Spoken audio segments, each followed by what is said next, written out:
Hello दोस्तों, तो स्वागत है आपका मेरे channel happy life with Anamika में। तो हमेशा की तरह एक और नया वीडियो मैं आप लोगों के लिए लेकर आ चुकी हूँ। आशा करती हूँ कि ये वीडियो भी आप लोगों को पहले की तरह पसंद आएगा। मेरी हमेशा से यही कोशिश रहती है कि मेरे टिप्स एंड ट्रिक्स की मदद से आपको अपनी डेली रूटीन में कुछ मदद मिल सके। तो चलिए फ्रेंड्स, आज का वीडियो स्टार्ट करते हैं। तो आज का मेरा पहली ट्रिक है, जब भी हम अदरक कूटने वाले कुटनी में लहसुन को कूटते हैं तो एक प्रॉब्लम हमेशा होती है कि ये लहसुन उछल के बाहर आता है, जिसके लिए मैंने आपको पिछले वीडियो में ये लिड बताया था कि इस तरीके से हम एक ढक्कन बना सकते हैं इसके ऊपर लगाने का, जिससे जब भी आप अदरक कूटेंगे या लहसुन कूटेंगे वो बाहर नहीं आएगा। पर अगर इन केस आपके पास इस तरीके का कोई ढक्कन नहीं है और आप इसी तरीके से इसमें लहसुन कूटते हैं और सब्जी में डालने के लिए आपको लहसुन चाहिए है, तो आप उसमें थोड़ा सा नमक डाल लीजिए। और इतना नमक डालिए कि बस ये हल्का सा मतलब दरदरा सा रहे, और इसके बाद फिर आप लहसुन को कूटिए। इसके बाद भी आप देखेंगे कि जो लहसुन है वो बिल्कुल भी बाहर नहीं आएगा और लहसुन का जो पेस्ट है वो भी बहुत ही स्मूथ एकदम बनेगा। तो देखिए, नमक डालने के बाद जब भी आप लहसुन को पीसेंगे ना, तो कितना स्मूथ इसका पेस्ट बना है। और आप एकदम बिल्कुल जैसा मार्केट में पेस्ट मिलता है ना इसका, बिल्कुल वैसा मिलेगा, या मिक्सी में हम जब पीसते हैं इसको बिल्कुल वैसा रहेगा। और अगर आपके पास लिड है तो आप इसको लिड लगाकर भी इसको कर सकते हैं, जिससे लहसुन आपका बाहर नहीं आएगा। और वैसे भी नमक डालने के बाद लहसुन बाहर नहीं आएगा। तो इस ट्रिक को दोस्तों आप जरूर आजमा कर देखिए, कि आपके बहुत काम आएगी। तो चलिए बढ़ते हैं अपनी नेक्स्ट ट्रिक की तरफ। जब भी कभी आप सब्जी बनाएं और उसका मसाला वगैरह हम भूनते हैं, तो कई बार होता है कि हम इस प्याज टमाटर का जो पेस्ट होता है उसी में हम सारे अपने सूखे मसाले डाल देते हैं। उसके बाद हम उसको पकाते हैं, तो उससे मसाला जो है वो बहुत जल्दी जलने लगता है। तो जब भी आपको किसी सब्जी में मसाले डालने हो, तो पहले एक कटोरी में आप अपने जितने भी आपको मसाले उसमें ऐड करने हैं वो सारे मसाले आप ले लीजिए और उसमें मिला दीजिए थोड़ा सा पानी। और पानी मिलाने के बाद इसका एक बिल्कुल स्मूथ सा आप लिक्विड बना लीजिए इस तरीके से। और इसके बाद इसको अपनी सब्जी में डालिए। इसके डालने से जब भी आप मसाला भूनेंगे तो आपके मसाले जलेंगे नहीं, और प्याज टमाटर का जो मसाला है उसमें वो बहुत अच्छे से मिक्स हो जाएंगे। आप चाहें तो इन सभी सूखे मसालों को तेल के साथ भी मिक्स करके इस सब्जी में डाल सकते हैं। और उसके बाद जब मसाले भुन जाएंगे, उसके साथ साथ वो तेल है वो भी पक जाएगा, उससे भी मसाले नहीं जलते हैं। तो इस ट्रिक को भी आप जरूर आजमाइएगा, और पसंद आए तो कमेंट करके भी बताइएगा। तो चलिए बढ़ते हैं अपनी नेक्स्ट ट्रिक की तरफ। तो दोस्तों, इस टाइम खरबूजे का सीजन चल रहा है और हर किसी के घर में खरबूजे आते हैं, और उसके जो बीज निकलते हैं उन्हें हम फेंक देते हैं। मतलब अधिकतर लोग तो उनको फेंक देते हैं, क्योंकि इन बीजों को छीलना बहुत ही ज्यादा मुश्किल होता है, इसलिए अधिकतर लोग इन्हें हटा देते हैं। पर यही बीज मार्केट में बहुत ही ज्यादा कॉस्टली मिलता है। कभी जब हम पनीर वगैरह की या कोई भी शाही सब्जी बनाते हैं, उसमें हम इस बीजों को का इस्तेमाल करते हैं, या काजू के पेस्ट का इस्तेमाल करते हैं, तब हम इन्हें मार्केट से खरीदते हैं। आज मैं आपको बताऊंगी कि बीजों को बिना छीले हम इनका इस्तेमाल कैसे कर सकते हैं, और बहुत ही अच्छा पेस्ट इसका बनके तैयार होगा। चलिए मैं बताती हूँ इसको क्या करना है। तो सबसे पहले तो हमें इन बीजों को साफ कर लेना है। बहुत ही ज्यादा टाइम नहीं लगता है, आप कोई भी एक छलनी वगैरह में ले लीजिए और उसके बाद इन बीजों को साफ कर लीजिए।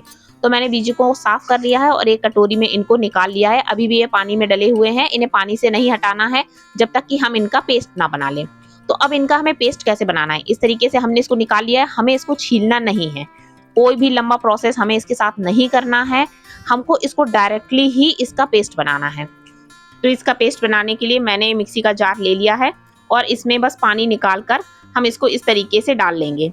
बीजों को हम अच्छी तरीके से धो चुके हैं। आप चलनी में इसको 2 से 3-4 बार आप इसको अच्छे से धो लीजिए, और बहुत जल्दी बीजे साफ हो जाते हैं। ऐसा नहीं है कि बहुत ज़्यादा टाइम लगता है इसको। और ये है कि जब इतनी महंगी चीज़ है ये, तो इतनी महंगी चीज़ को हम क्यों फेंक दें। तो मैंने इसको जार में डाल लिया है, और अब इसमें हम डालेंगे थोड़ा सा पानी।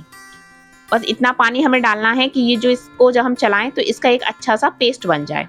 थोड़ा लिक्विड पेस्ट हमें बनाना है, एकदम गाढ़ा गाढ़ा नहीं बनाना है। और बस इसको हम चला लेंगे। मिक्सी को हमें काफ़ी देर तक चलाना है, जिससे जो इसका पेस्ट है वो एकदम ही लिक्विड फॉर्म में आ जाए। और ये देखिए, इसमें जो छिलके हैं उसका आपको दिखाई दे रहा होगा, जितने भी छिलके हैं वो सारे ब्राउन ब्राउन से वो अलग दिख रहे हैं, और ये जितना भी पेस्ट है वो सफ़ेद सफ़ेद सा अलग दिख रहा है। तो अब एक बाउल में छन्नी की मदद से हम इस पूरे लिक्विड पेस्ट को छान लेंगे, और इसको हम पूरा निकाल लेंगे, और इसको एक चम्मच की मदद से हम इस तरीके से चलाएंगे। तो जब आप जितना भी चलाएंगे ना, तो जो भी इसका लिक्विड है वो सारा ही नीचे आपके बाउल में आ जाएगा, और जितने भी ये छिलके हैं ये सारे देखिए इस तरीके से ऊपर आ गए हैं।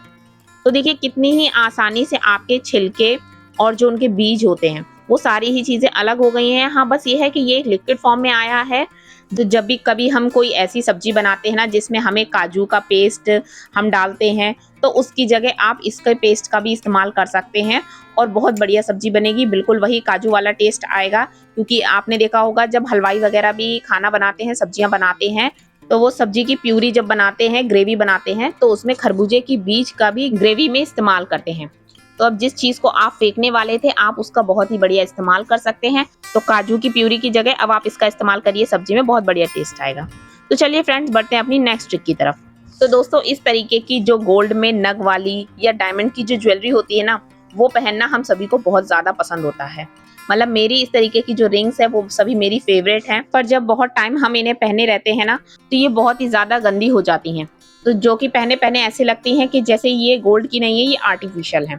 तो मेरे पास भी कुछ इसी तरीके की रिंग्स हैं जो कि काफी गंदी हो गई थी और जिसकी वजह से मैं इन्हें नहीं पहनती हूँ, और बाहर जाकर इनको साफ करवाना मुझे सही नहीं लगता है। तो आज मैं इसको घर पर ही साफ करूंगी। तो चलिए देखते हैं कि हम इनको कैसे साफ करेंगे। वैसे तो मैंने अपनी इस रिंग को एक बार घर पर साफ किया था और ब्रश से मैंने इसको क्लीन किया था, और ब्रश से क्लीन करने पर इसमें जो एक बीच का जो इसका नग है वो निकल गया था, जिसकी वजह से मैंने फिर कभी अपनी बाकी रिंग्स को कभी भी साफ नहीं किया। तो आज हम इन्हीं नग की गोल्ड की रिंग्स को घर पे बहुत ही आसानी से साफ करेंगे, जिसके लिए मैंने लिया है ये आटा। और आप वाकई में मतलब यकीन नहीं मानेंगे, अभी मैं आपको साफ करके इनको दिखाऊंगी कि आटे से ये कितने अच्छे से साफ हो जाएंगी, इनमें कितनी शाइन आ जाएगी। हो सकता है कि कैमरे की वजह से आपको उतना समझ नहीं आ रहा होगा, क्योंकि जो नग है वो कैमरे में थोड़ा शाइन करता है, तो इसलिए वो दिख ही रहा होगा। पर आटा लगाने के मतलब तुरंत ही बाद मैंने इसको जरा सा ही रगड़ा है, और ये सारी अंगूठियां मेरी, ये वाली अंगूठी तो खैर मेरे पहले से ही क्लीन थी और इसको खैर मैं डेली में पहनती हूँ, पर जो मेरी बाकी की जो अंगूठियां हैं वो सारी भी बहुत अच्छे से क्लीन हो गई हैं। मतलब ये छोटी वाली अंगूठी मेरी बहुत ज्यादा गंदी थी, इसको तो मैंने सालों से नहीं पहना है, और ये मेरी इतनी जरा सी ही रगड़ने से, आटा रगड़ने से ये इतनी ज्यादा चमक गई है। तो मैं आपको इसको पास से साफ करके दिखाती हूँ। तो ये देखिए कितने अच्छी से इसमें शाइन आई है, और पहले ये सच में मतलब वाकई में बहुत ज़्यादा गंदी थी, और बहुत ज़्यादा मैंने मेहनत भी नहीं की है कुछ, इसमें किसी भी चीज़ से हमें रगड़ना नहीं है, सिर्फ आटे को लेके इसके ऊपर रगड़ना है, नग के ऊपर। तो इससे आपकी नग वाली जितनी भी चीज़ें हैं, इयररिंग्स है ये या अंगूठियां हैं, कोई भी चीज़ है, उनको आप बहुत ही अच्छे से क्लीन कर सकते हैं, वो भी घर में। अब आपको भी कहीं मार्केट में सुनार वगैरह के पास जाके इनको साफ कराने की बिल्कुल भी ज़रूरत नहीं है। तो देखिए ये मेरी सारी चीज़ें कितने अच्छे से क्लीन हो गई हैं और बहुत ज़्यादा शाइन कर रही हैं। मैं इनको वॉश करके आपको दिखाती हूँ। तो ये देखिए बस सादा पानी से इसको धोना है और इसको कुछ भी नहीं करना है। तो देखिए एक आटे की वजह से ये सारी अंगूठियां मेरी कितनी ही ज्यादा साफ हो गई हैं। और कभी भी कोई भी नग की कोई ज्वेलरी हो ना, तो उसको पे कभी भी ब्रश ना चलाएं, वरना जैसे मेरी इस अंगूठी के साथ हुआ है ना, ऐसे आपके भी ज्वेलरी के साथ हो सकता है। तो फ्रेंड्स, अगर ये ट्रिक आपको पसंद आई हो तो मुझे कमेंट करके जरूर बताइएगा। और आटे और अंगूठियों की बात हुई है तो एक ट्रिक मैं आपके साथ और भी शेयर करूंगी। अक्सर जब भी हम किचन में आटा गूंथते हैं और हम रिंग्स वगैरह हाथों में पहने रहते हैं, तो आटा गूंथने के समय हम उन्हें इस तरीके से उतार देते हैं, और उतार कर कभी किचन में मतलब यहाँ वहाँ कहीं पर भी रख देते हैं।